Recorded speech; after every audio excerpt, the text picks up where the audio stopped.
Ánimo, ánimo. Pues vamos a reiniciar la conferencia de la mañana.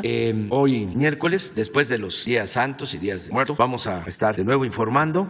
Se van a pasar los videos de las obras que estamos realizando y vamos también a informar sobre quién es quién en las mentiras, porque es miércoles, y un informe sobre la prevención, atención y erradicación de la violencia contra las mujeres, lo que estamos haciendo. Este es un planteamiento que nos hicieron ustedes y es un compromiso de informar. Entonces vamos a empezar con los videos. La Secretaría de la Defensa Nacional informa los avances en la construcción del Aeropuerto Internacional Felipe Ángeles al 3 de noviembre de 2021. En la Torre de Control y Servicios de Extinción de Incendios, se continúa con la programación del elevador secundario, así como la instalación de cancelerías en la Torre de Control. En el estacionamiento y terminal intermodal de transporte terrestre, se lleva a cabo la aplicación de pintura en los cajones de estacionamiento y señalización, y se continúa con la colocación de paneles en la sala de espera de la terminal de autobuses. En las redes hidráulicas y sanitarias generales, se realizan los trabajos de pintura en los tanques de la planta de almacenamiento de agua potable. Asimismo, se continúa con la colocación de recubrimiento en caras interiores en los tanques de pretratamiento y sedimentador en la planta tratadora de aguas residuales número 6. En la terminal de combustibles y red de distribución se colocan las bombas descargaderas de autotanques, los paneles en el acceso monumental y los letreros en los edificios de la enfermería, laboratorio y centro de monitoreo. En las redes eléctricas, voz y datos, se efectúa el monitoreo en sistema aislado en gas SF6, la instalación del sistema de puesta a tierra de red secundaria, así como la colocación del transformador. A la fecha, se han generado 126.973 empleos civiles. Faltan 138 días de construcción.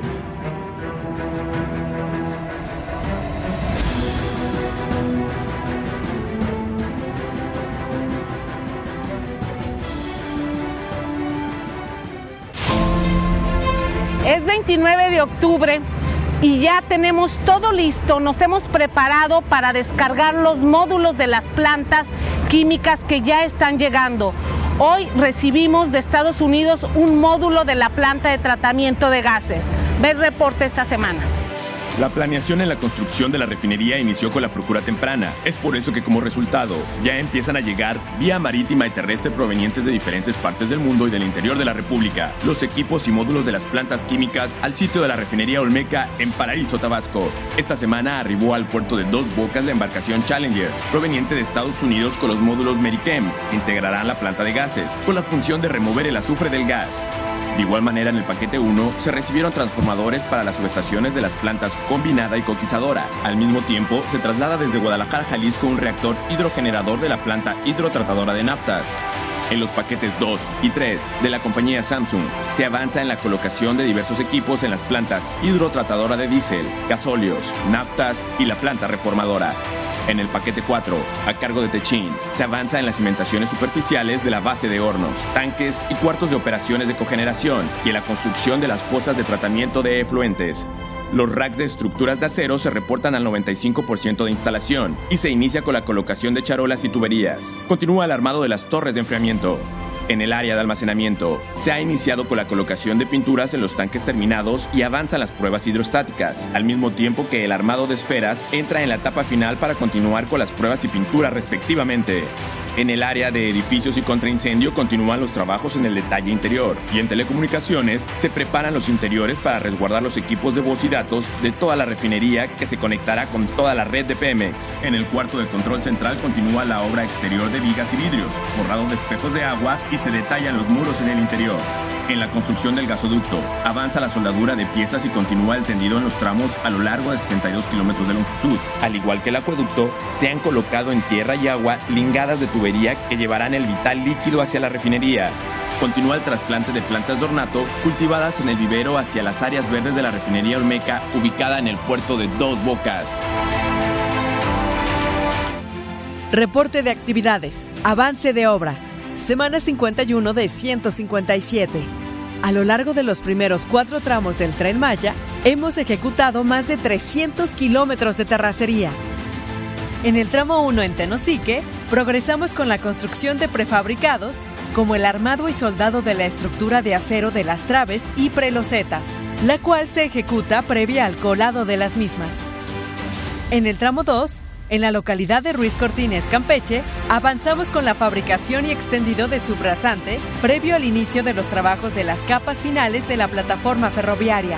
En el tramo 3, continuamos con los trabajos de terracerías, con actividades como la conformación de terraplén en Cacalchen, Yucatán.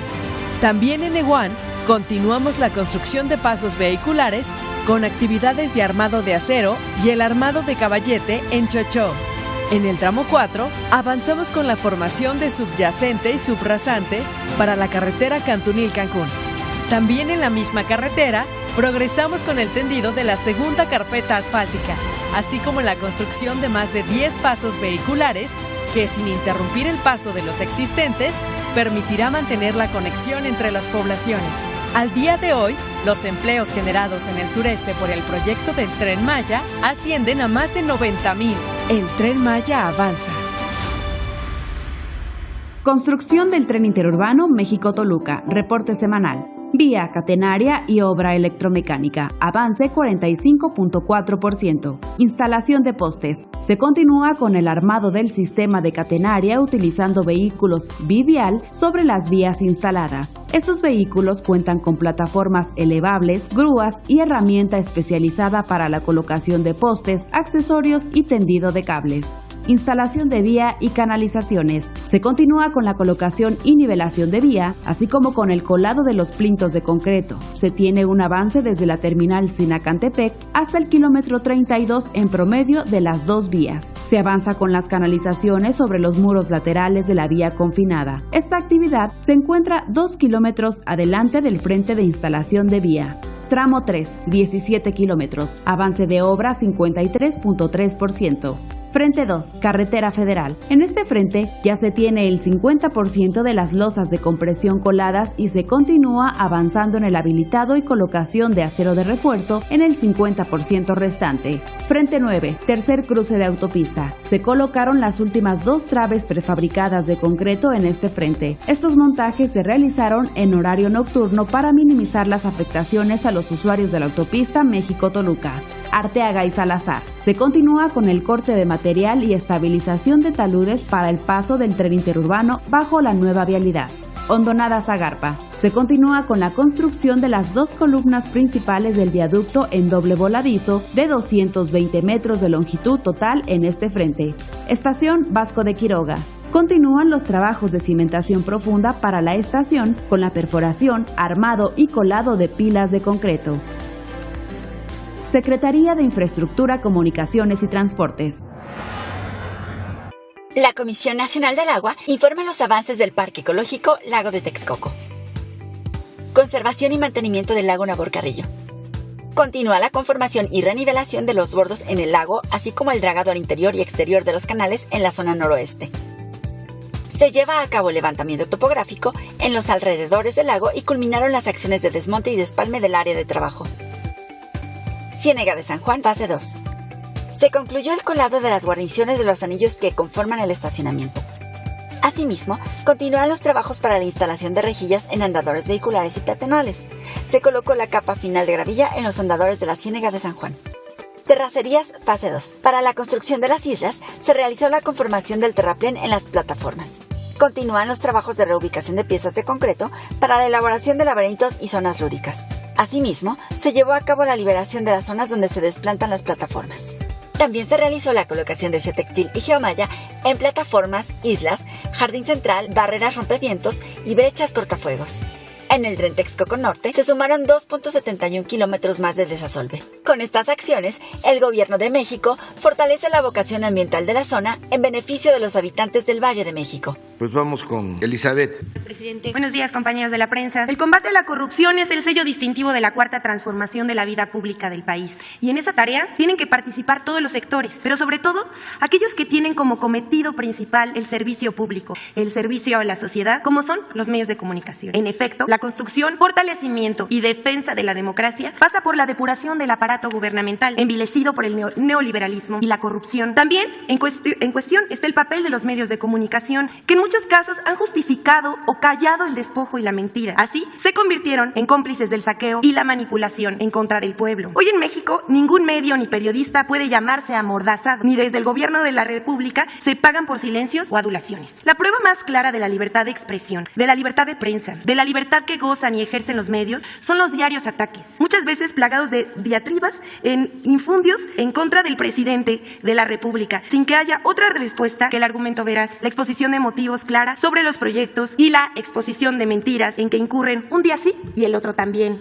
Así que va nuestra humilde contribución en este proceso. Iniciamos nuestra sección. Mentiras para cambiar percepciones sobre la economía y el Aeropuerto Internacional Felipe Ángeles. Los días 27 y 28 de octubre, diversos medios de comunicación publicaron que las acciones de la Bolsa Mexicana de Valores de la compañía Volaris habrían caído tras el anuncio de que volaría del Aeropuerto Internacional Felipe Ángeles hacia Tijuana, Baja California y a Cancún. Entre los principales medios que publicaron esa información fue El Universal, Milenio, MBS Noticias, Reporte Índigo, Eje Central, Latinos, El Economista. Consignaron que Volaris habría perdido 6.41% en la Bolsa Mexicana de Valores. Esta información no es verdad. Desde el pasado 22 de octubre, las acciones de la aerolínea sufrieron bajas. Sin embargo, no solo en el caso de Volaris, sino de otras empresas de aerolíneas internacionales como America Airlines, Delta Airlines y Southwest. También tuvieron tendencias a la baja en la Bolsa Mexicana de Valores.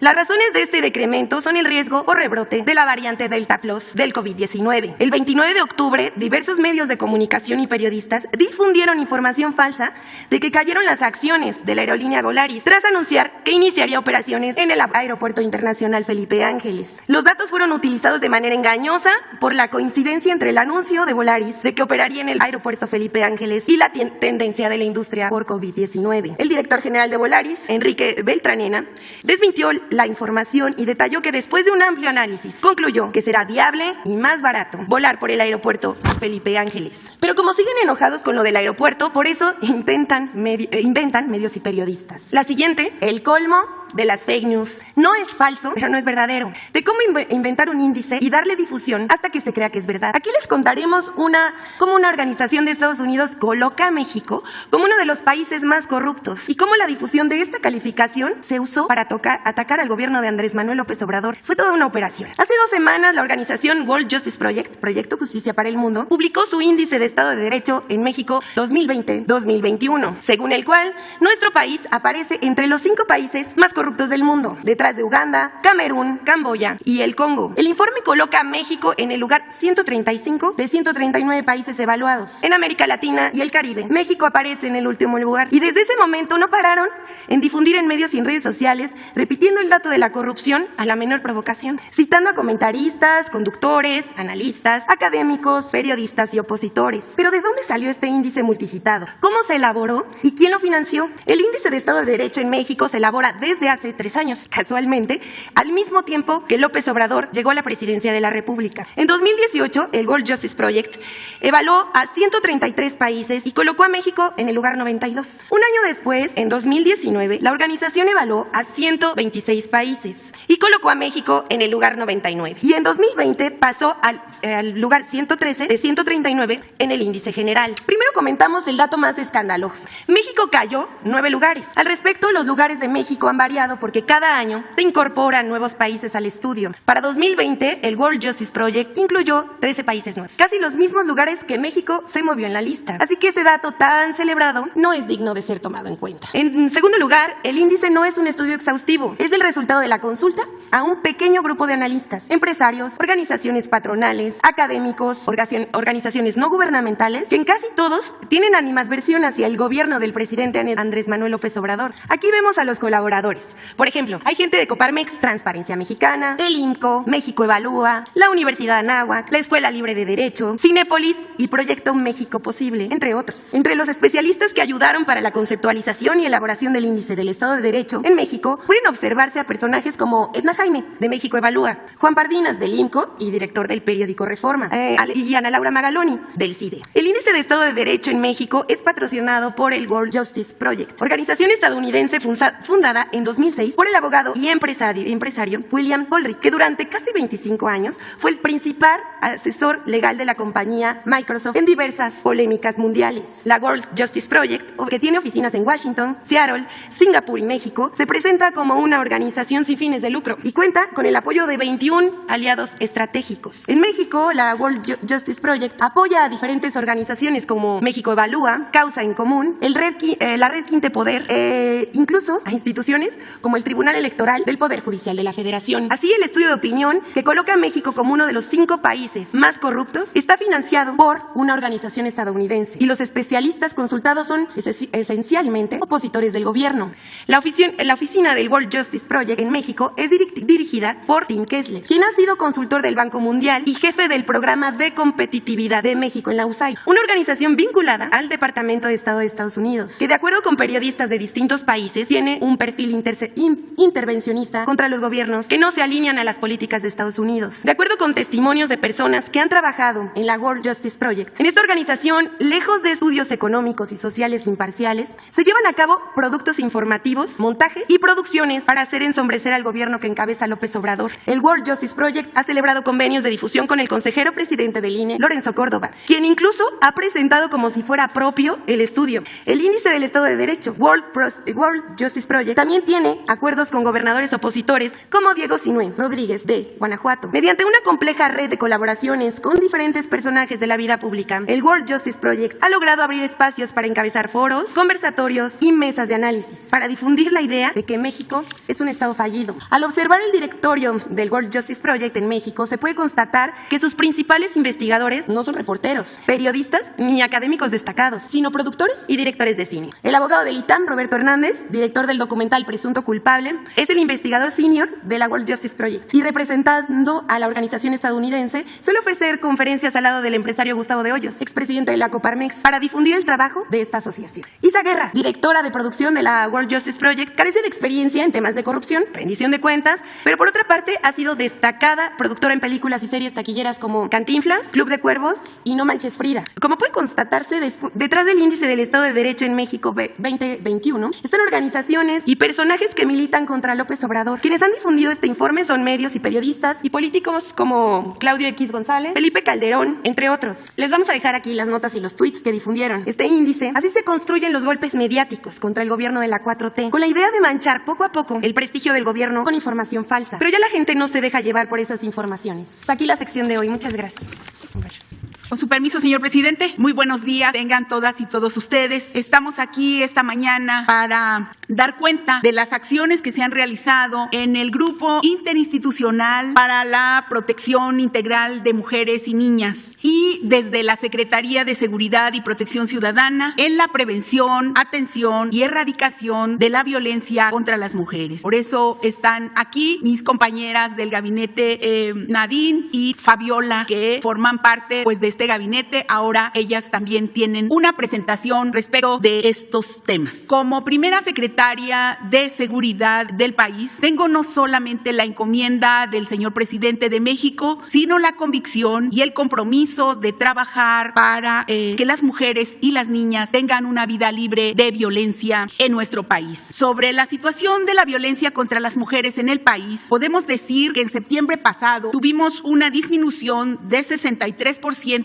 en los casos de feminicidio de mes a mes respecto a agosto de este año. Fue el septiembre con menos feminicidios en lo que va de este gobierno. En cuanto a violencia familiar, también se reporta una disminución de 12.9% en septiembre, en comparación con el máximo histórico de este delito registrado en mayo de 2021. Desde el gobierno federal damos continuidad a las acciones de prevención y sanción para que este tipo de conducta siga a la baja. En este año se han abierto 1,277 carpetas de investigación por violación, es decir, 28.7% más que el año anterior. Seguiremos trabajando para que este y otros delitos se denuncien, se judicialicen y se castigue a los responsables. Respecto al delito de trata de personas, tuvo una disminución de 7% en septiembre respecto a agosto y a través de la estrategia de atención a los 50 municipios prioritarios se detectó que Tijuana, Ciudad Juárez, Culiacán y y Guadalajara se ubican en los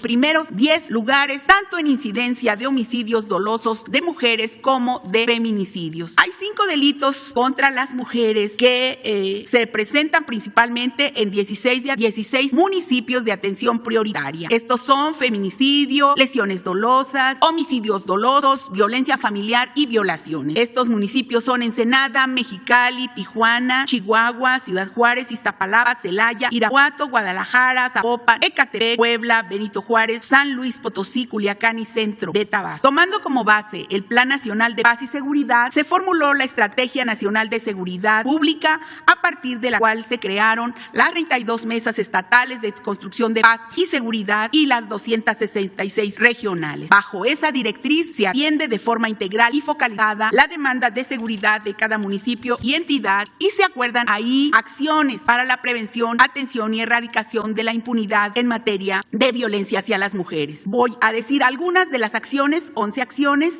hay más, pero para brevedad. 1. Con la participación de autoridades de los 3 órdenes de gobierno a fin de hacer cumplir la agenda estratégica para la prevención, atención y reducción del rezago en el acceso a la justicia. 2. Con la asistencia también de representantes de las oficinas para la atención de las mujeres en las mesas de paz, con el propósito de la revisión de las carpetas en donde hay feminicidios. Son las propias abogadas mujeres quienes están yendo a las mesas de paz a revisar las carpetas de manera que las autoridades les demos seguimiento y evitar la impunidad. También se diseñó e implementó una guía técnica de incidencia para atender la violencia contra las mujeres, para aplicar en las mesas y posicionar los casos de violencia contra las mujeres para la atención y resolución. En este tema fueron capacitadas 120 secretarias y secretarios técnicos de las mesas del 25 de marzo al 4 de mayo. También se tuvieron reuniones con 728 alcaldes electos a quienes expuso la incidencia de violencia contra las mujeres en sus municipios, y se presentan las acciones prioritarias de la Secretaría de Seguridad para atender la problemática, y también enseñar a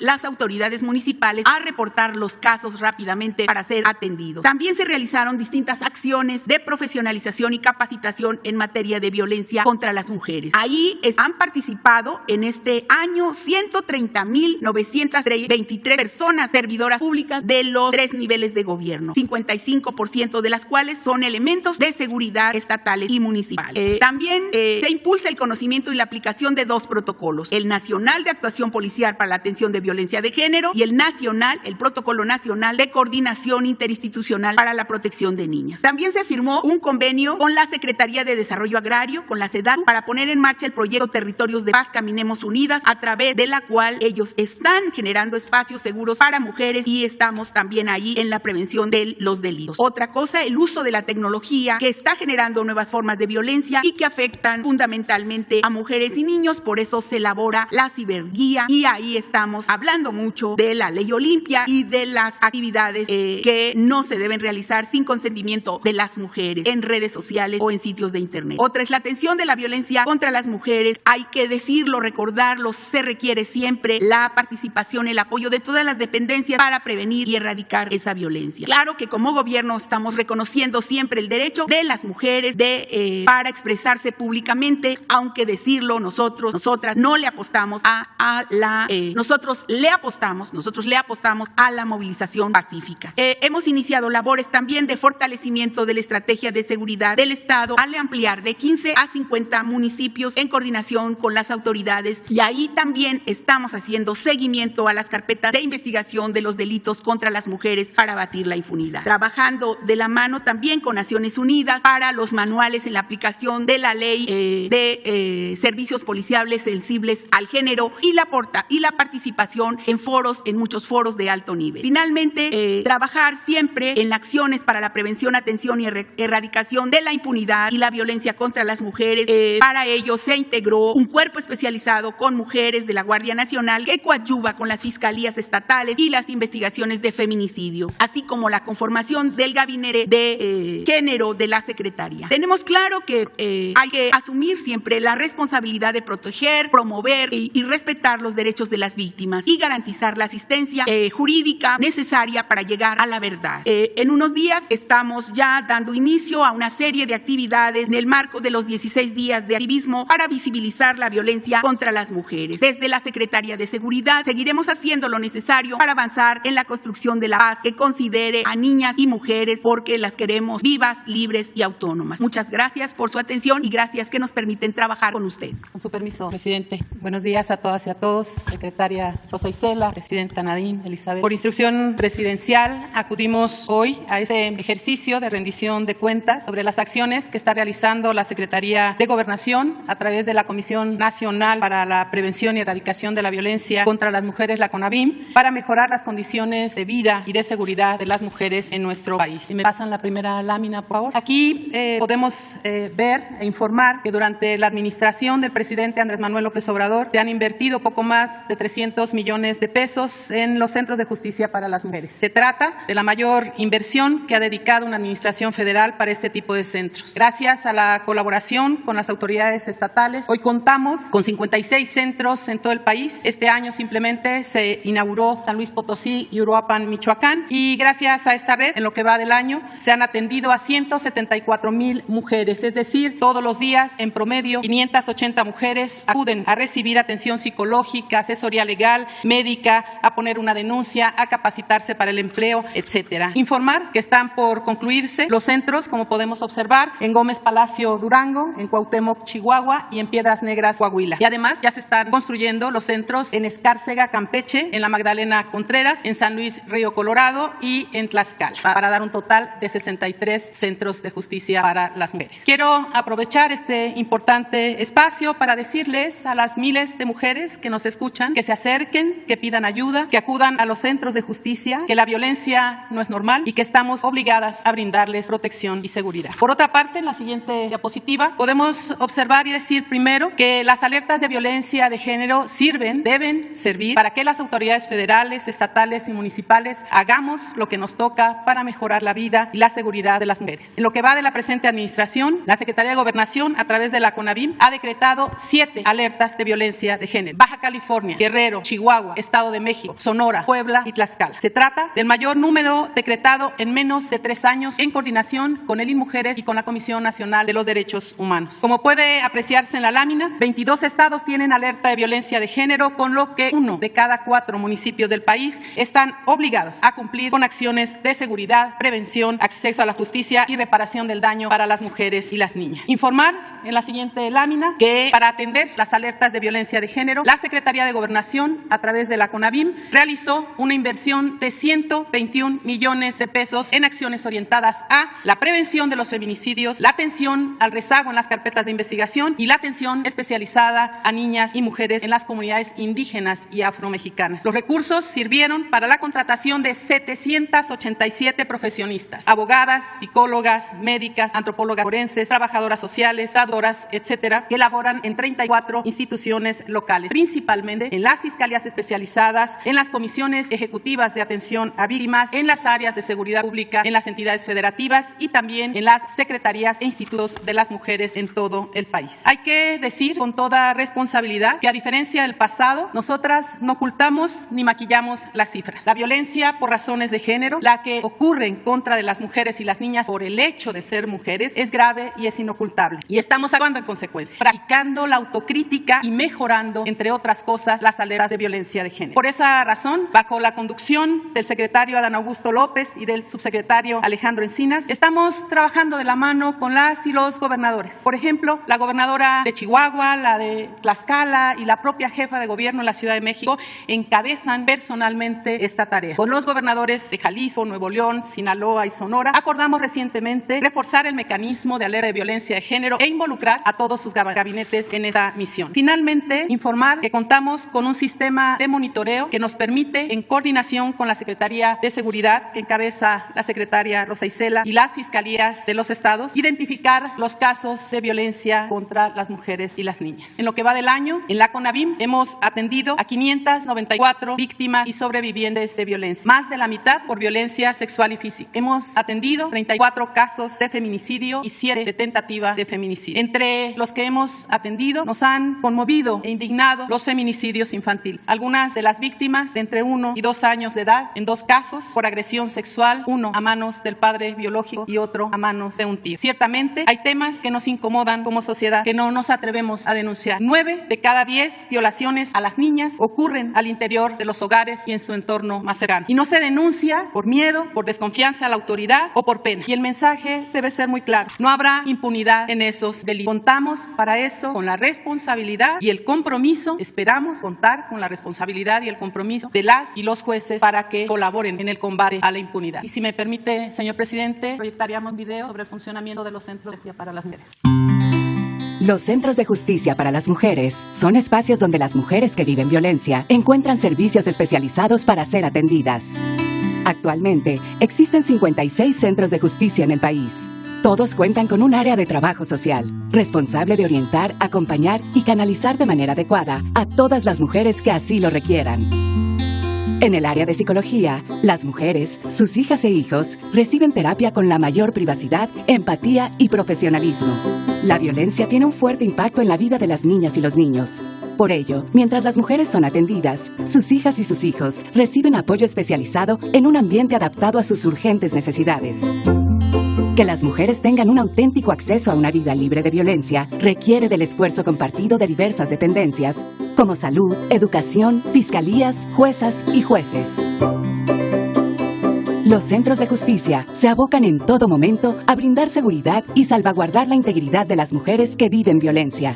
Aunque falta mucho por hacer, estamos mejorando la atención de los centros de justicia para las mujeres, con servicios gratuitos y con el esfuerzo coordinado del gobierno federal con los gobiernos estatales en una alianza efectiva en favor de las mujeres. Brindar protección y seguridad a las mujeres es una prioridad del gobierno de la Cuarta Transformación. Conoce más en www.gov.mx/CONAVIM. Gobierno de México. Buenos días, con su permiso, señor presidente. Buenos días a todas y todos. Sabemos que la violencia contra las mujeres es una cuestión cotidiana en la vida de nuestras mujeres y niñas y que su origen está en la desigualdad y la discriminación. Y hoy más que nunca, todos los sectores de la sociedad estamos trabajando para garantizar igualdad de género en todos los espacios públicos y privados. Y sabemos, y lo hemos dicho las tres, lo decimos todos, no es suficiente, pero estamos trabajando cotidianamente para erradicar la violencia contra las mujeres. Y es muy importante entender que la violencia contra las mujeres no es un problema exclusivo de las mujeres y que la violencia contra las mujeres no solo limita el potencial de la mitad de la población, sino que afecta el desarrollo del país en su conjunto. Por eso es tan importante que todas y todos nos involucremos en prevenirla y para eso necesitamos cambiar los patrones socioculturales que promueven estas desigualdades.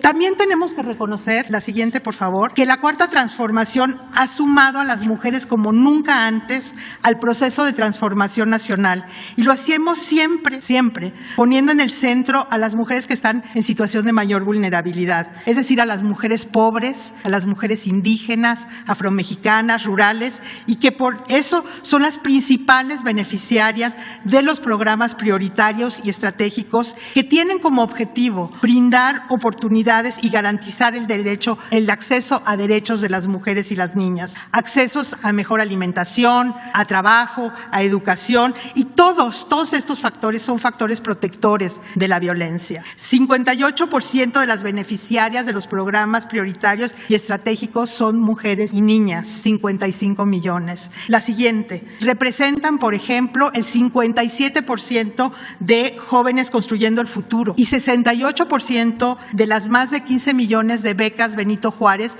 son para las niñas. Por otro lado, para construir la igualdad y avanzar más rápido, con medidas más contundentes y escuchando las necesidades de las mujeres, estamos creando los cimientos de un sistema nacional de cuidados que libere el tiempo de las mujeres para que puedan tener acceso a trabajos remunerados mientras sus seres queridos están cuidados, tienen servicios que les ayuden a mantener su autonomía y estar con integridad. Porque las mujeres quieren ver y además son un factor de protección para ella, para que puedan vivir vidas libres de violencia, también estamos trabajando en su empoderamiento económico. Es muy importante identificar las formas específicas de violencia contra las mujeres para erradicarla, pero también es una forma esencial de reconocer que estamos transformando la vida de las personas. Solo si las mujeres tienen acceso a sus derechos humanos será posible que tengan una vida digna, no solo las mujeres, como ya lo dije, pero todo el pueblo. No hay nada más valioso que la vida, que la libertad, la seguridad, y ese es el propósito último de las políticas públicas de prevención de violencia contra las mujeres. En el marco del grupo interinstitucional al que hacía alusión la secretaria, estamos trabajando y hemos desarrollado un modelo, la siguiente por favor, de atención integral para la prevención primaria de la violencia contra las mujeres. Y déjenme subrayar el primaria porque quiere decir que estamos trabajando para prevenir, trabajamos en los determinantes de la violencia contra las mujeres. Este modelo busca, que fue formalizado en el marco del Sistema Nacional de Prevención, Atención, Sanción y Erradicación de la Violencia contra las Mujeres el 7 de septiembre pasado, lo que busca es hacer un nuevo pacto social para una sociedad libre, democrática y soberana en el que no haya cabida para la exclusión y la violencia contra las mujeres. Este modelo considera las relaciones sociales, interpersonales y familiares, pero también las comunitarias y las estructurales. Y a través de acciones que hacen cada uno de los que están involucrados, de los ámbitos de acción, hacemos estas transformaciones. Son cuestiones que tienen que ver con los contenidos en la escuela, con los contenidos, lo que se hace desde la cultura, cómo se previene el acoso y el hostigamiento en el trabajo, cómo se previene la violencia obstétrica en salud. La idea es promover estrategias donde participan de manera articulada la federación, los estados, los municipios, pero también y especialmente las comunidades. Y vamos a estar haciendo muchas acciones en el marco de este modelo de prevención primaria para dejar de contar, para que ya no haya violencia, en el marco de los 16 días de activismo a los que hizo alusión la secretaria Rosa Isela. Una segunda estrategia que estamos haciendo, la siguiente por favor, es la estrategia para el acceso a las mujeres al derecho agrario. Esta estrategia es muy importante porque históricamente la lucha por la defensa del territorio ha sido emprendida por las mujeres, en su mayoría mujeres indígenas y rurales que se dedican al cultivo, cuidado y preservación de la tierra y de los recursos naturales y que encabezan también los procesos organizativos a nivel de las comunidades. Sin embargo, este trabajo tiene muchas dificultades y una de ellas, que es esencial y que es determinante, es que las mujeres no tienen certeza jurídica en materia de propiedad de la tierra. Y esto es un tema esencial en el marco de la Cuarta Transformación. Por eso, desde el IMujeres, en coordinación con la Procuraduría Agraria y el Instituto Nacional de los Pueblos Indígenas, hemos impulsado procesos de formación y reflexión de mujeres en las regiones de la Huasteca, Totonacapán y en las altas montañas de Veracruz. Ahí hemos trabajado con las mujeres y hemos visto la importancia que tiene llevar información, acercar los servicios para que las mujeres tengan la titularidad de sus tierras. El 15 de octubre pasado estuvimos en Papantla y ahí estuvieron mujeres de los ejidos de San Juan Atlanca y Soquiapa que por primera vez salieron de sus comunidades, estuvieron con mujeres de estos municipios a los que hice alusión y vieron la riqueza de compartir los problemas, pero también ver las soluciones y las capacidades que tienen las mujeres para enfrentar los desafíos que tienen. Realmente, si las mujeres no tienen la titularidad de la tierra, no pueden tener acceso a otros programas gubernamentales, no pueden ser parte de la organización comunitaria formal. Por eso ha sido tan importante que junto con la Procuraduría, el Registro Agrario, la SEDATU, se han dado en el año pasado y este año casi 3,000 títulos de propiedad a las mujeres. Y el tercer tercer ejemplo que les voy a dar de acciones específicas que estamos realizando desde el Gobierno de México, desde el INMujeres, tiene que ver con el programa de Mujeres Constructoras de Paz. Este programa es un programa pionero que estamos realizando de la mano de la Secretaría Ejecutiva del Sistema Nacional de Seguridad Pública, que hace que las mujeres se organicen y hagan un diálogo con las autoridades para ver qué es lo que se necesita, no solo para prevenir la violencia contra las mujeres,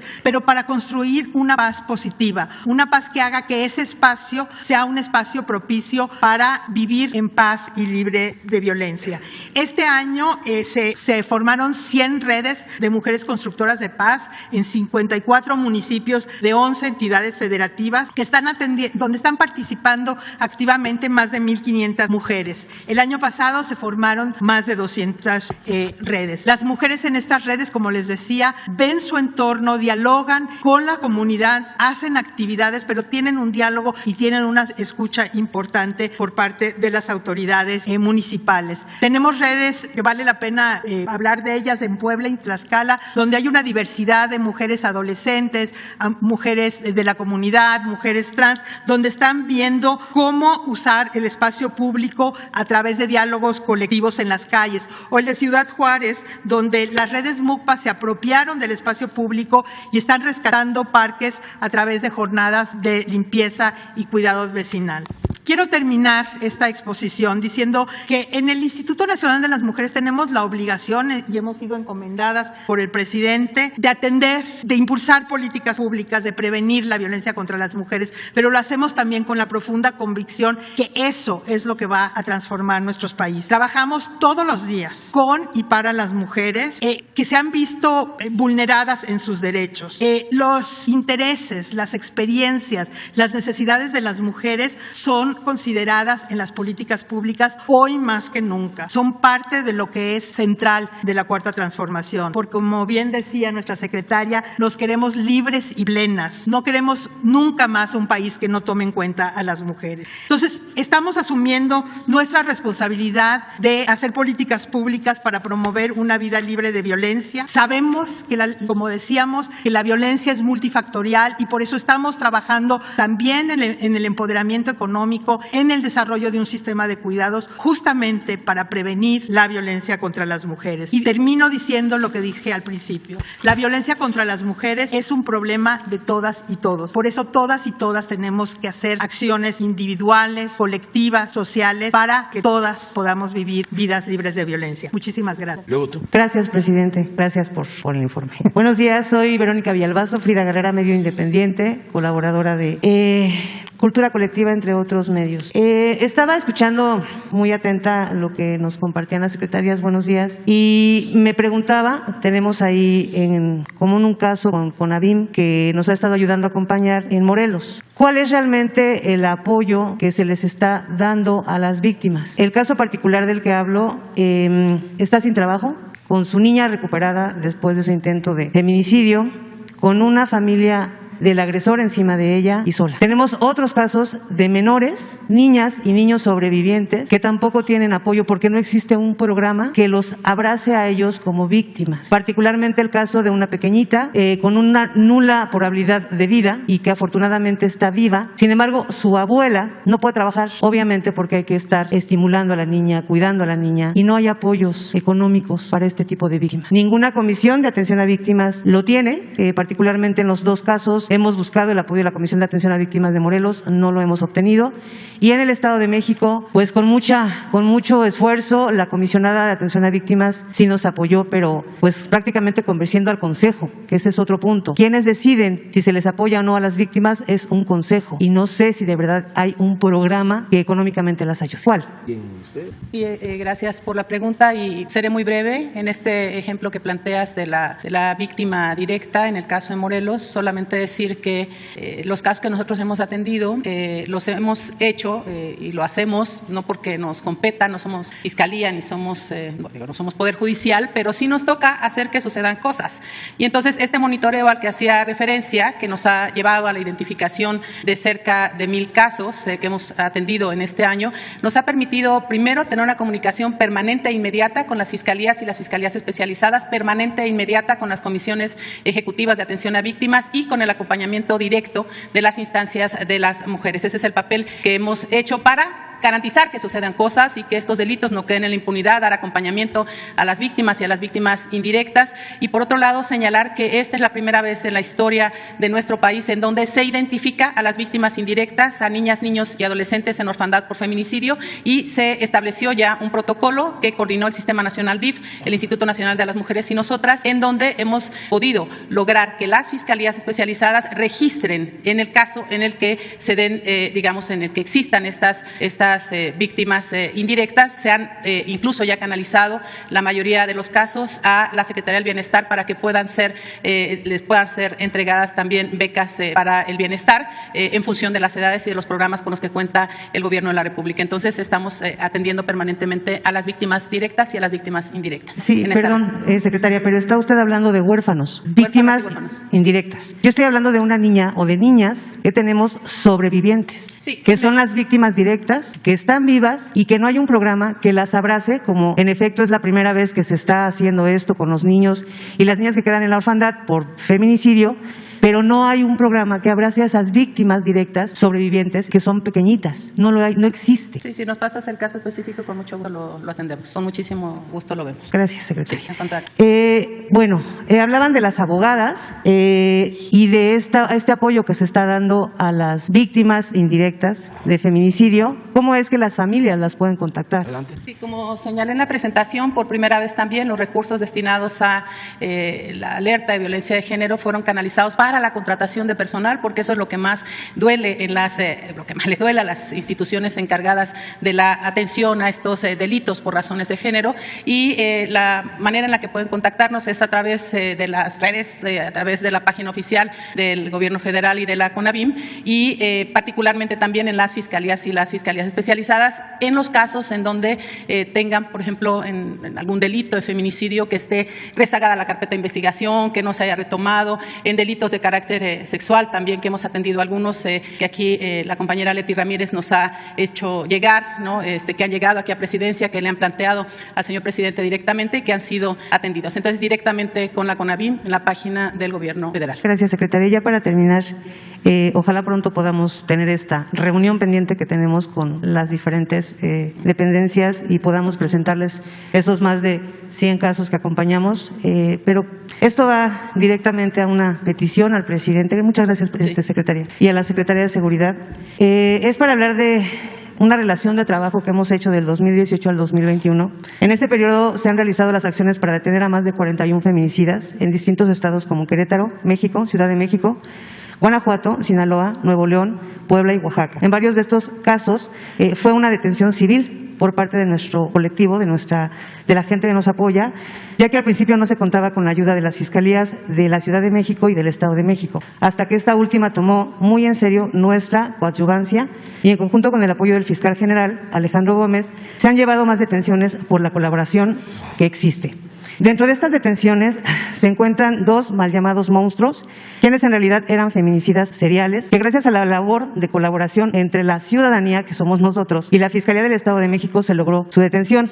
En otras acciones se ha logrado la detención civil de más de 6 acusados de delito de homicidio y feminicidio en contra, obviamente, de menores. En este periodo también las investigaciones de este colectivo, que es Las Voces de la Ausencia, acompañados de Frida Guerrera, y en conjunto con el subsecretario de Gobernación, Alejandro Encinas, se llevó a la captura del principal sospechoso de la desaparición de los 43 normalistas de Ayotzinapa, Ángel Casarrubias Salgado, el Mochón. En coadyuvancia se han llevado hasta las autoridades judiciales más de 71 delincuentes, pero nuestro equipo de investigación está tras 27 feminicidas que están escondidos y en algunos estados y otros en Estados Unidos, como ya lo habíamos comentado. Sería importante, para poder detenerlos, que las autoridades federales, concretamente la Guardia Nacional, nos apoyara para no entorpecer los procesos que llevan los inculpados. Preferiríamos que las autoridades acepten nuestra coadyuvancia para que pudiéramos pudiera abrazarse un poco más el tema de ya no más impunidad. Obviamente, siempre con la única finalidad, presidente, secretarias, de que esto se termine. Muchas gracias. Muy bien. Pues es cuestión de que con Rosa Isela se ponen de acuerdo, ¿sí?, para ver cómo ayudamos o seguimos ayudando. Muy bien. Muy buenos días, presidente.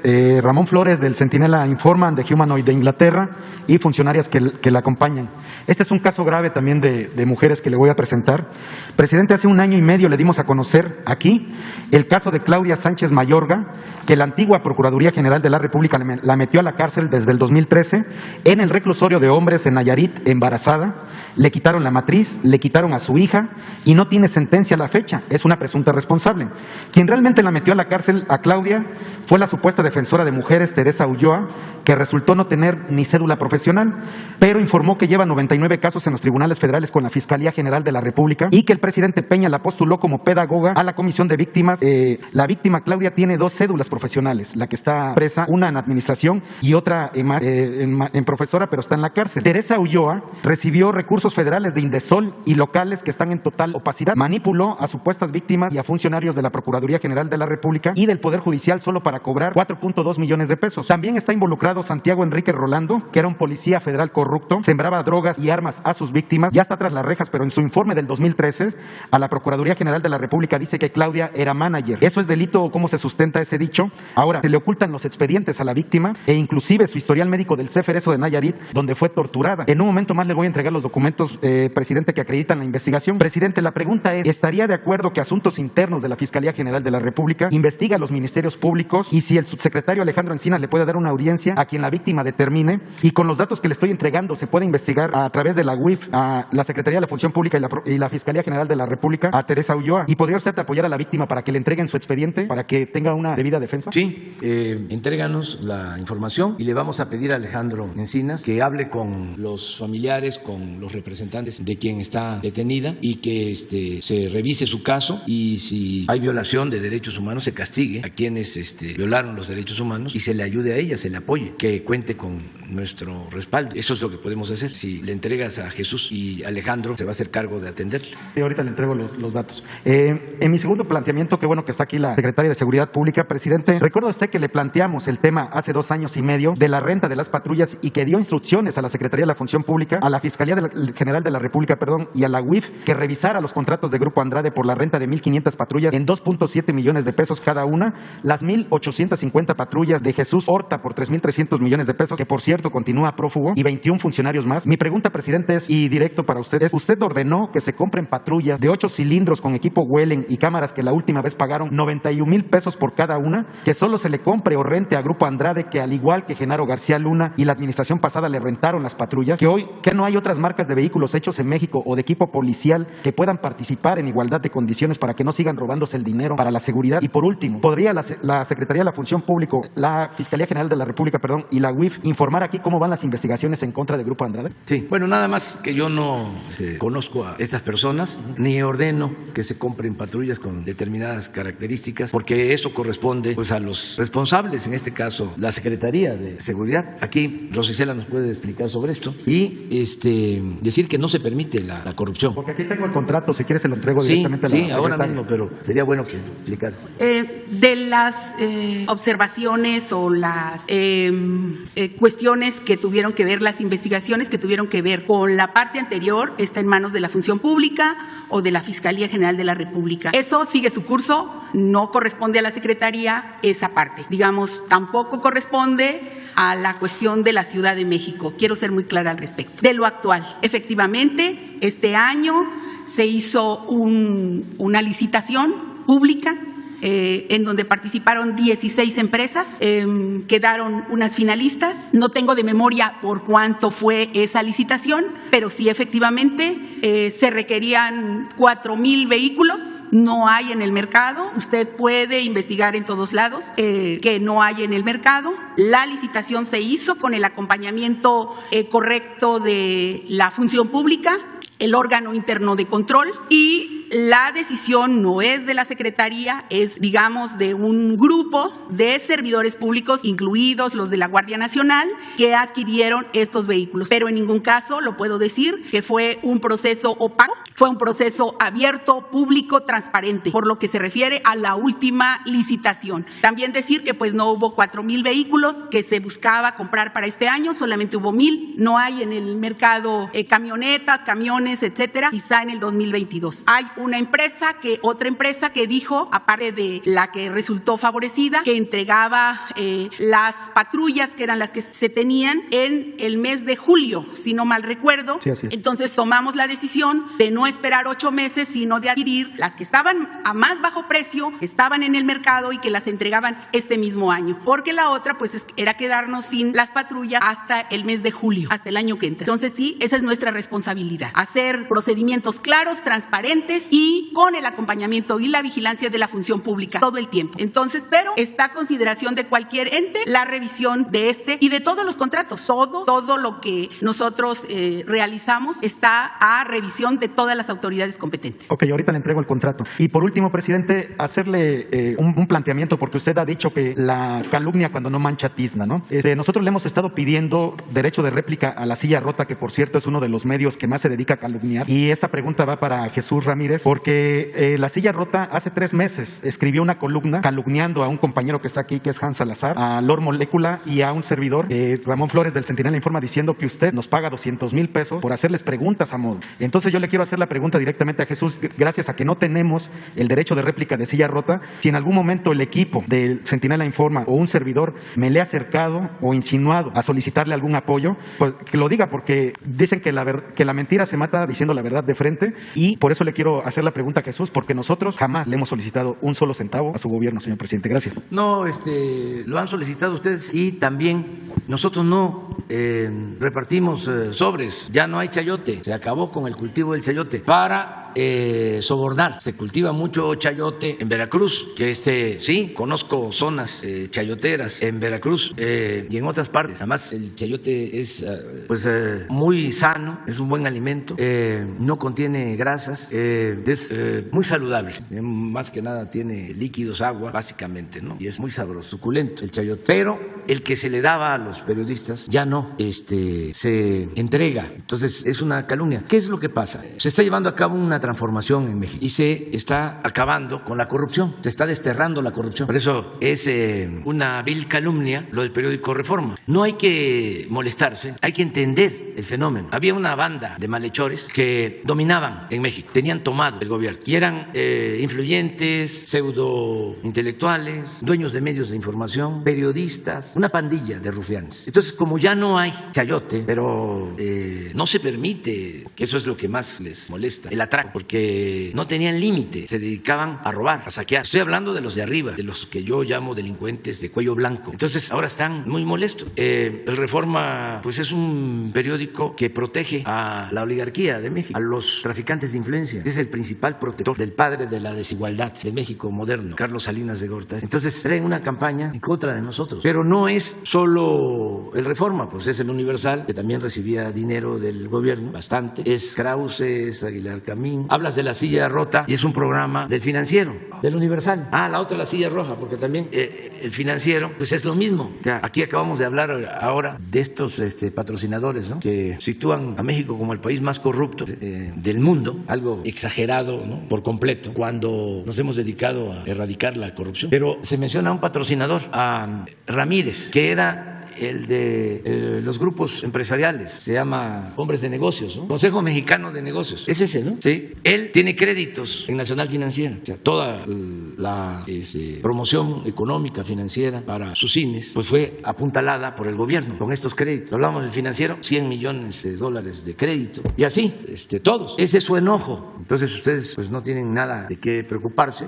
Saben que lo más importante de todo es tener la conciencia tranquila. Imagínense cuántas cosas, ¿no?, me cuestionan, cuántos insultos, pero igual que los insultos son las bendiciones, ¿no? Ahí nos vamos.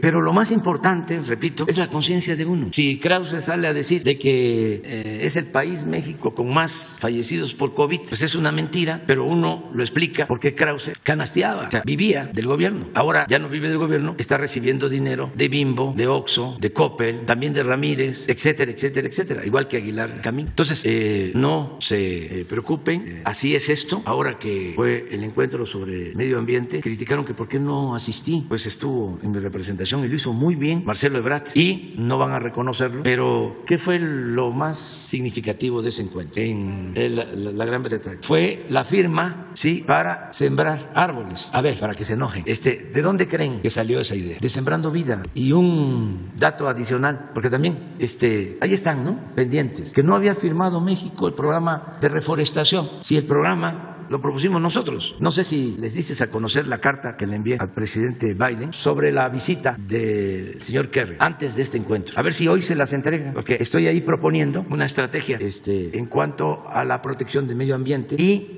que no pase desapercibido que México es el país del mundo con el programa más importante de reforestación. No hay ningún país en el mundo que esté invirtiendo $1,300 millones al año para reforestar. $1,300 millones al año. Además, si se busca proteger el medio ambiente, lo que hay que hacer es tomar decisiones, actuar, no es discurso. Ya aparecen esas cumbres como las de Davos. ¿Se acuerdan las cumbres de Davos de los tecnócratas y neoliberales? Donde iban a plantear de que las reformas estructurales eran la panacea, que el modelo neoliberal nos iba a salvar. Entonces ahora ya no es Davos, ahora son estas cumbres. Pero al mismo tiempo están los países más poderosos aumentando la producción de petróleo. Al mismo tiempo que están llevando a cabo estas cumbres para la protección del medio ambiente, para enfrentar el cambio climático, están planteando incrementar la producción, la extracción de petróleo. Y luego llegan todos en aviones particulares. Se llena de aviones. Estaba Europa llena de aviones, de puro mandatario, jefes de Estado. Está como los que cuidan de la llamada sociedad civil, a la vaquita marina, son famosos y llegan en sus yates. Ustedes saben que de todos los vehículos, medios de transporte, los que más contaminan son los barcos. Entonces ya basta de hipocresía y de modas. Lo que hay que hacer es combatir la desigualdad monstruosa que hay en el mundo. Esto es lo que voy a hablar ahora que voy a la ONU. No voy a llevar el avión presidencial.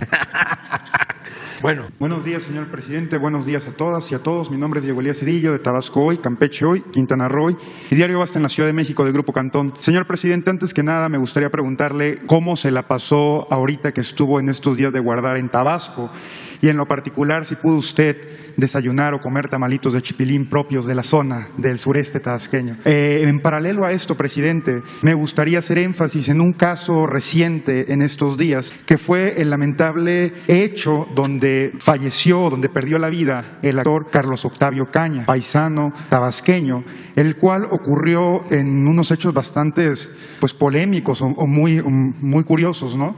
Porque incluso el gobernador del estado, Alfredo del Mazo, no se ha pronunciado puntualmente al respecto de apoyar a la familia. Con base en esto, presidente, también el padre del joven tabasqueño pidió que si se podía esclarecer este caso. En consecuencia, presidente, me gustaría preguntarle también cuál sería la posición de su gobierno al respecto de este tema, ya que ha causado mucha polémica y mucho dolor en todo el país. Gracias, presidente. Bueno, estuve en Palenque los días santos, los días de muerte. Es una tradición estar cerca de nuestros difuntos, y estuve también pendiente de lo que pasaba en el país. No se puede uno desatender, tiene uno que estar atento. Hubieron 3 casos, esto del joven que perdió la vida, hay que ver las causas. Me enteré que el papá pidió que interviniéramos, lo vamos a hacer. Ya le di instrucciones al secretario de Gobernación, Adán Augusto López Hernández, para que se comunique con la familia, con el papá del joven, y que se revise todo el caso, que ayudemos, aunque se trata de una investigación que tiene que ver con el Estado de México. De todas maneras, nosotros vamos a participar, siendo respetuosos de las investigaciones iniciales que han hecho en el Estado de México. Hay buena relación con el gobernador del Estado de México, de modo que no vamos a tener ningún problema, y se va a atender a la familia. Lo segundo que me tocó ver fue lo de la explosión en Puebla. Quiero hablar sobre esto un poco. Primero, hacer un llamado a la gente para que denuncie a quienes se dedican al huachicol, a los que perforan los pozos y perforan los ductos de gasolinas, en este caso de gas, de gente muy irresponsable, porque es de alto riesgo. Yo hago el llamado a que si se ve algo extraño, una camioneta que entra por un camino de terracería y sale, todo eso se se puede advertir, se conoce y no hay que guardar silencio. Que por favor nos ayuden. Vamos a dar a conocer un número telefónico, una página, unos días más, porque hemos avanzado bastante en todo lo que es el robo de combustible. Baste decir que de 80,000 barriles diarios que se robaban de gasolinas, el reporte de hoy en la mañana es de 3,000, de 80,000 a 3,000. Pero esto es gasolina. En el caso del gas, las perforaciones de los gasoductos se hacen para llenar cilindros. O sea, es lo más riesgoso que puede haber. Tuvimos suerte en este caso de Puebla y la gente actuó muy bien y debo de reconocer la actuación rápida de la policía de Puebla, porque empezaron a recibir el reporte y olía a gas, y lo que hicieron fue de inmediato llamar a la gente para que abandonara los hogares, las casas, e incluso consiguieron camiones, y hubo un desalojo de 2,000 personas, y hubieron después de eso explosiones y incendios de viviendas, y fue muy fuerte lo que sucedió. Fueron varias explosiones de la luz eléctrica de transformadores, explotaron, y fue un incendio aparatoso de mucho riesgo, mucho peligro. El que haya salido la gente a tiempo evitó una desgracia mayor. Entonces, reconocer a los policías de Puebla por lo que hicieron. Ya luego, pues, intervino el ejército y todas las corporaciones y se ayudó, y Pemex controló el incendio. Llevó tiempo incluso controlarlo, porque era un gasoducto en plena ciudad, es decir, en una de las zonas más pobladas. Es por eso muy grave esta situación. Ojalá y que la gente no guarde silencio y decirle a los que se dedican a estas actividades ilícitas que cometen un delito muy grave que atenta contra la seguridad de las personas, contra la vida de las personas, que también, porque a lo mejor no lo saben, eso no lo quitó la Suprema Corte, el robo de hidrocarburos es delito grave. Entonces, al que se detiene no alcanza el derecho a una fianza. Entonces, que se sepa eso. Eso fue lo segundo. Y lo tercero, es también un hecho muy lamentable de unos migrantes que fueron baleados por la Guardia Nacional. Ya di instrucciones para que se ponga a disposición a estos elementos de la Guardia Nacional del Ministerio Público, porque perdieron la vida 2 migrantes. Les dispararon. Sí, no se detuvieron, pero no hicieron más que salir rápido, sin detenerse, de frente a donde estaba la patrulla de la policía, de la Guardia Nacional. No dispararon, no agredieron, y los de la Guardia dispararon. Y eso no se debe hacer. Hay otras formas de detener a quienes están violando las leyes. Esto se llevó a cabo en un camino rural en Tijijiapa, Chiapas, Ijijiapa, Chiapas. Pudieron haberlos detenido más adelante, cerrándoles el paso, sin tirar. Entonces, son cosas que se están viendo, y pues vamos a seguir pendientes. Ya estamos en actividad plena. Regresamos ayer, todavía me dio tiempo de ver el béisbol, no me gustó mucho el resultado, pero bueno, en abono a lo que pasó ayer en el béisbol, me dio mucho gusto por Soler, cubano, que sí tiene poder, sí bacanea. ¿Pudo terminar sus discursos en Palenque, sí, presidente? Sí, ya tengo los borradores, son 3 discursos, bueno, avancé en 2, el de la ONU y el del 20 de noviembre, el aniversario de la Revolución Mexicana. Me falta el del día 1 de diciembre, que va a ser aquí en el Zócalo de la Ciudad de México. Están invitados todos. El día 1 de diciembre cumplimos 3 años en el gobierno y vamos a informar. También aprovecho, porque creo que lo puedo hacer, no lo van a prohibir, pero hay que participar en la revocación del mandato. Todo el pueblo. ¿Sí puedo decirlo? Sí. ¿No puedo? Que todos participemos en la revocación del mandato. ¿Es sí o no? ¿Sí o no? Sí, que continúe el presidente. No, que renuncie, y que todos participemos, porque los conservadores son demócratas cuando les conviene. Entonces no quieren participar y van a llamar a que la gente no participe. Pero yo creo que es un buen ejercicio, porque no solo es aplicarlo ahora, en marzo, sino ya quedó establecido en la Constitución. Hacia adelante se va a tener que estar aplicando cada 3 años. Se le va a preguntar al pueblo, que es el soberano, que es el que manda, ¿quieres que continúe el presidente o que renuncie? Eso permite que el pueblo tenga siempre las riendas del poder en sus manos, que se cumpla cabalmente con el espíritu del artículo 39 de la Constitución, de que el pueblo tiene en todo momento el derecho de cambiar la forma de su gobierno. Esa es soberanía popular, esa es la esencia de la democracia. Entonces, todos, si consideran que que hay muchísima corrupción, que es como dicen los conservadores, que estamos en los últimos lugares en el mundo, que México es de los países con más corrupción, que hay más corrupción ahora que cuando Salinas, no, más corrupción que en los sexenios anteriores. Entonces hay que cambiar de presidente. ¿Para qué? Aguantar un presidente corrupto. Para afuera, a Palenque. Presidente, y ya por último punto, aprovechando también que presentaron el tema de la agenda de género y del combate en los crímenes de género en particular, valga la redundancia, con base en el nombramiento que usted hizo de la primera secretaria de Seguridad Pública en el país, me gustaría preguntar, presidente, ¿cuál es la estrategia que tiene la Secretaría de Seguridad para tener todo un equipo en tema de equidad de género? Porque se ha dado y se ha comprobado que ya no es un tema solo de hombres el que se pueda atender los problemas de inseguridad en el país, sino que tiene que haber paridad en este punto. Entonces, presidente, me gustaría hacer énfasis en este tema, cuál es la estrategia que maneja la Secretaría y a su vez aprovechar la presencia de la Secretaria para exponer una denuncia ciudadana que me estuvieron haciendo en varias ocasiones con respecto al titular de Protección Federal, Manuel Espino, en atención a que varios cadetes han salido del colegio o de la academia donde se forman y no han tenido oportunidad de tener empleo una vez que egresan de esta institución. Entonces, presentar estos dos temas, presidente. Muchas gracias.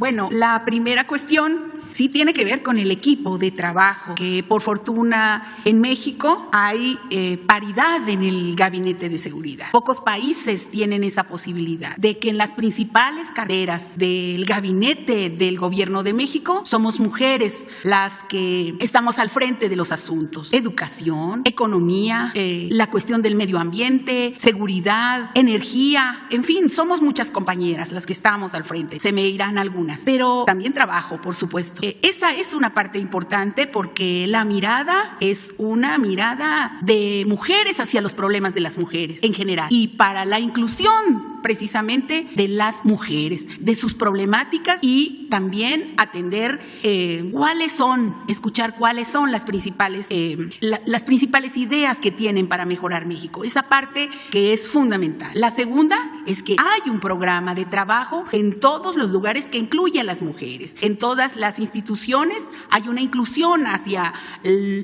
los programas, aquí lo vimos, hacia los programas sociales que en su mayoría adoptan a las mujeres, digamos, en cuanto a la inclusión. La tercera cuestión, evidentemente que tiene que ver ya con los resultados específicos a 3 años. Nosotros sí podemos ir viendo la cuestión de la transversalidad de todas las dependencias que incluyen en sus programas mujeres. La otra, sí, efectivamente, ya son los programas específicos de cada una de las mujeres. En el caso nuestro, sí tenemos que incluir la parte de la protección a las mujeres y para eso hay un gabinete, digamos, un gabinete que atiende todos los días las denuncias en las diferentes mesas de trabajo de los gabinetes de seguridad estatales y regionales. Son 266 y ahí se incluyen fundamentalmente todos los temas de violencia hacia las mujeres. Entonces, hay equipo, hay programa y también hay resultados. Decir finalmente respecto del otro tema que usted señala, que efectivamente hay un grupo de cadetes que salieron y que no han sido contratados. Nosotros esperamos que esta semana ya quede totalmente resuelto ese tema en Protección Federal, precisamente porque demoró un poco la situación de la contratación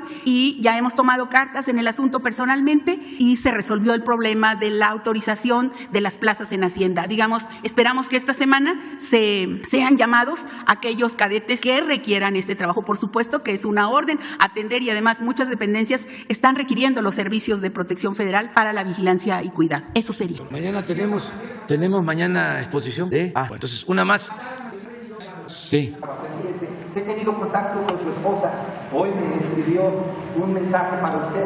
Freddy López Arévalo creía en usted, presidente, y lo mataron. Aquí tengo publicado, yo me escribí con él por Facebook en los días más recientes y él estaba muy preocupado. Él combatía también la corrupción como usted y señalaba nombres a personajes de San Cristóbal de las Casas, presidente. Aquí está el mensaje de una mujer y lo mataron en la oscuridad y por la espalda, al lado de sus criaturas que hoy están desvalidas. Gabriela, su esposa, teme por su vida, por la de sus hijas. No basta con una patrulla, no basta con un mecanismo que no son los tiempos del mecanismo, no son los tiempos del periodista, presidente. Por favor, es el mensaje que ella le da con mucho dolor y con mucha angustia. Presidente, quiero decirle que mi esposo creía en usted, lo apreciaba mucho. No se perdía una mañanera y mi día a día era pasarle su café para que estuviera con usted hasta el final y comenzar su día. A mi esposo lo mataron de la manera más cobarde, en la oscuridad y por la espalda. Él no se merecía eso, es un excelente padre, es un excelente amigo, es un excelente compañero y en verdad él creía en usted, en que las cosas pueden mejorar.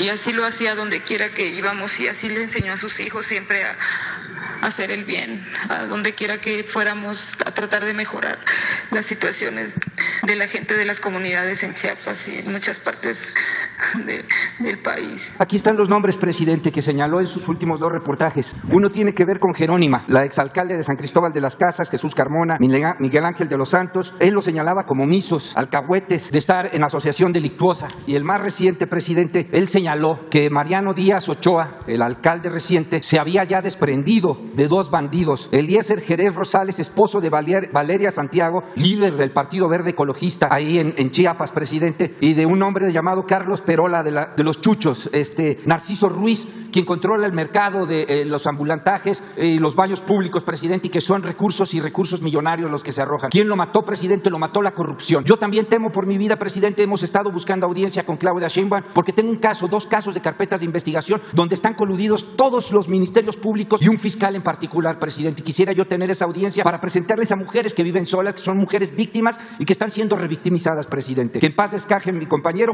y también otro compañero, fotógrafo de Guerrero, que ayer encerraron la costa. La costera Miguel Alemán, presidente, nos están matando, presidente. Somos una suerte de trapecistas sin red. El mecanismo Alejandro Encinas acaba de anunciar que están en pláticas con el Congreso de la Unión para darle mayor fuerza, mayor potencia. Yo también le sugería a usted, presidente, al inicio de su gobierno en esta mañanera, le pedí que por favor, si hay subastas, hay compañeros que ya no están con nosotros físicamente, sus mamás, sus hijos, ¿por qué de estas subastas no les dan dinero? El 93% de los casos están impunes, presidente. Ya no podemos permitir, no somos cifras, no somos números, somos seres humanos que lo único que estamos haciendo es arrojar luz para que vea la gente cómo corren las cucarachas, presidente. Muchas gracias y disculpe la intervención de esta manera. No, muy bien. Vamos a dar respuesta a la viuda, a los huérfanos y vamos a investigar y atender el caso para que no haya impunidad en lo que corresponde a este periodista de San Cristóbal de las Casas y también en el caso de Guerrero y en todos los casos. Vamos a que Rosa Isela nos dé un informe de esto lo más pronto posible y todo nuestro apoyo, nuestro cariño a los familiares de los periodistas que pierden la vida. Es una situación muy lamentable porque el periodismo en los pueblos, en los estados, en los municipios es muy riesgoso, desgraciadamente. Aquí, como se decía antes, las banquetas son más anchas, allá son muy angostas, allá se topan, que denuncia, se puede encontrar con la persona señalada en ese mismo día. Entonces sí hay muchos riesgos y vamos nosotros a seguir ayudando, apoyando, protegiendo. Es parte de la descomposición que tenemos que ir enfrentando y yo espero que esto vaya mejorando porque ya no hay tolerancia ni para la corrupción, no hay tolerancia para la corrupción. Son mal vistos los corruptos, están siendo estigmatizados los corruptos. Ya no es como antes de que se les aplaudía a los corruptos y que el gobierno era parte de la corrupción, sobre todo el gobierno federal. Ya eso ya no existe y no hay impunidad en general para nadie. En estos casos, si se investiga y se da con los responsables, se castiga, sea quien sea. No hay protección para nadie. No somos nosotros cómplices de corrupción ni menos de crímenes. Entonces sí vamos a seguir actuando hasta ir purificando la vida pública del país. Cada vez más, cada vez más. Muy bien, vamos a dejar ya para mañana. ¿Mande? Sí, pero en esta semana. No ahora. No. ¿Les parece mañana? Que continuemos. Mañana continuamos. Nada más tenemos una exposición de cómo se distribuyen los fondos federales a las entidades, a los estados y a los municipios. Y luego preguntas y respuestas. Apúntense. 2, ustedes 2, 3, tú y 4. Ya.